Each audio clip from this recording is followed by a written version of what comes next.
الحمدللہ الحمدللہ وحدہ والصلاة والسلام علی من لا نبی بعدہ وعلی آلہ وآل بیتہ الطیبین الطاہرین المرحومین وصحابہ اجمعین، اما بعد۔ خیر، یہ ہمارے چینل کو سبسکرائب کریں، بیل آئیکن دبائیں اور ویڈیوز کو لائک کریں۔ من یرد اللہ بہ خیرا یفقہہ فی الدین۔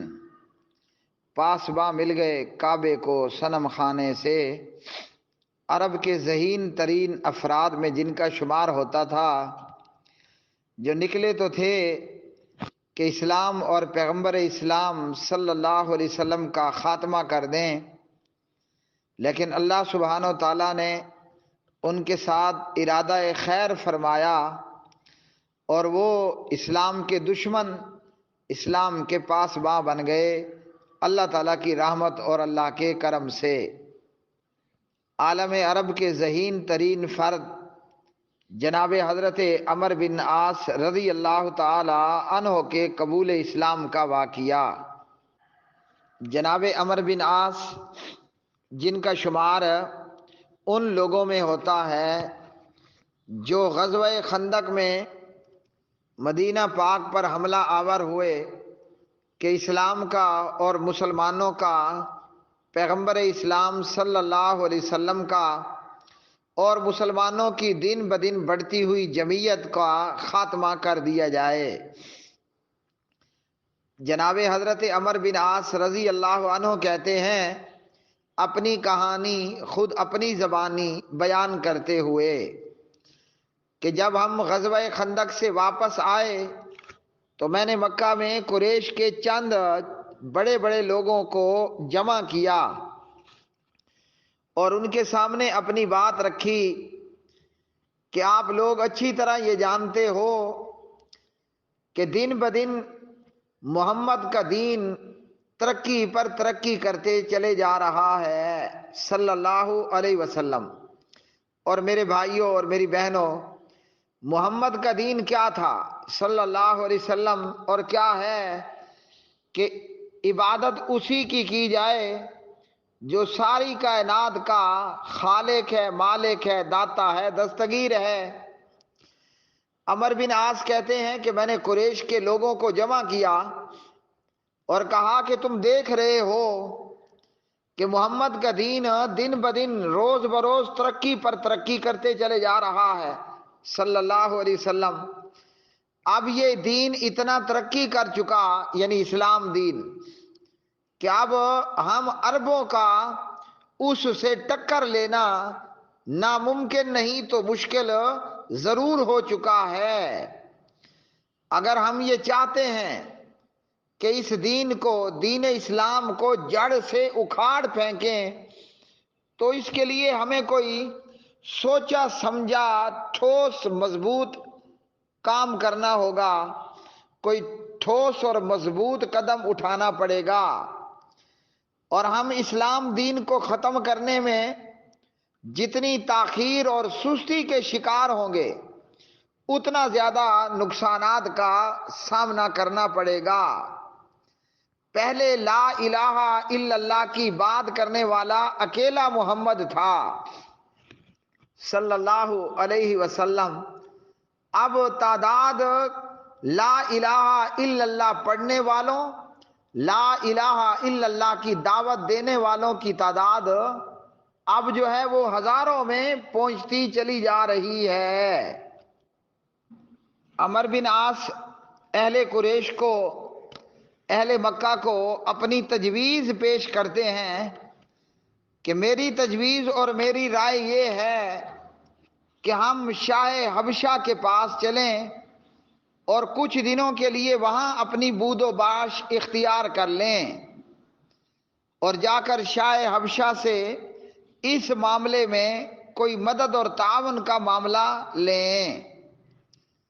تو عمر بن عاص کے مشورے پر قریش کے لوگ رضامند ہوئے۔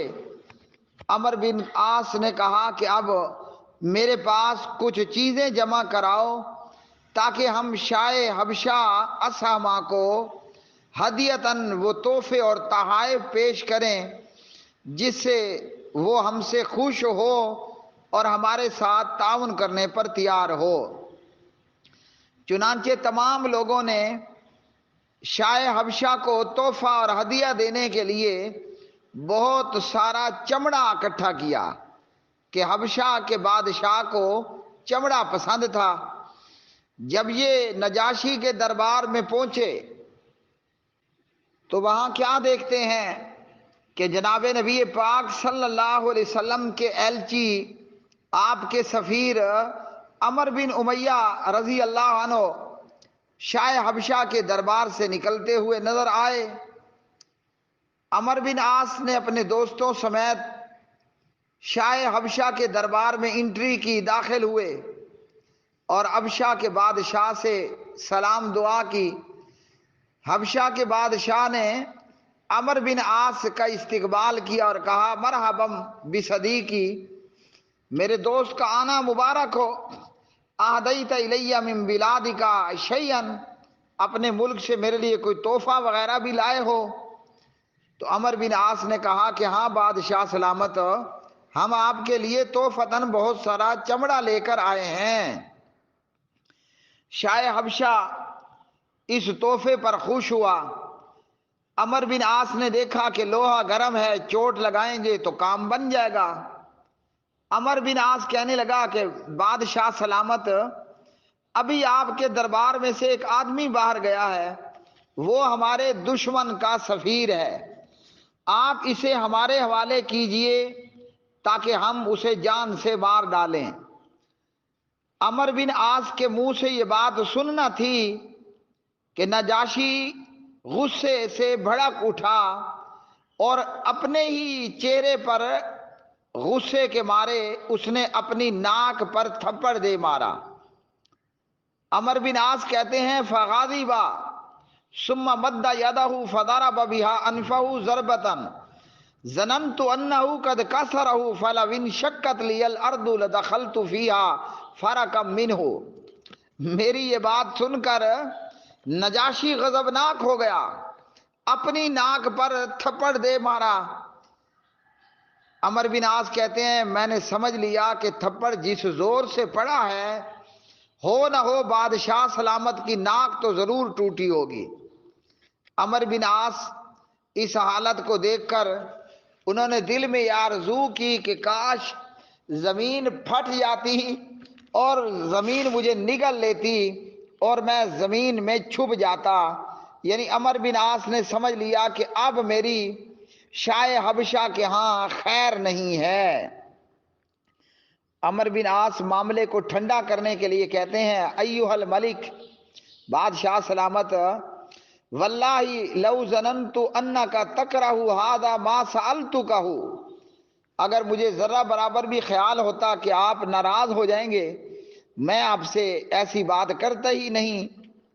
نجاشی نے، حبشہ کے بادشاہ نے عمر بن عاص کو جواب دیا اتسألنی ان اعطیک رسول رجل یاتیہ الناموس الاکبر الذی کان یاتی موسیٰ لتقتلہ، تو مجھے اس شخص کے ایلچی کو قتل کرنے کا کہتا ہے، ہاں جی، کہ جس کے پاس جبریل آتے ہیں، وہ جبریل جو موسیٰ علیہ السلام کے پاس آیا کرتا تھا۔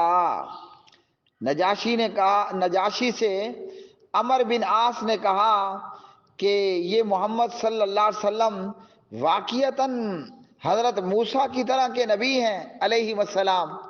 عمر بن عاص نجاشی کی بات سن کے کہتا ہے کہ کیا حضرت موسیٰ کی طرح محمد بھی اللہ کے نبی ہیں صلی اللہ علیہ وسلم؟ عرب کے لوگ اور قریش کے لوگ جانتے تھے کہ حضرت موسیٰ علیہ السلام وہ اللہ کے نبی اور رسول تھے۔ نجاشی نے جواب دیا ہاں یہ اللہ کے نبی ہیں موسیٰ علیہ السلام کی طرح، اور کہا کہ ویحک امر تیری بربادی ہو، ویحک یا امرو تیری بربادی ہو،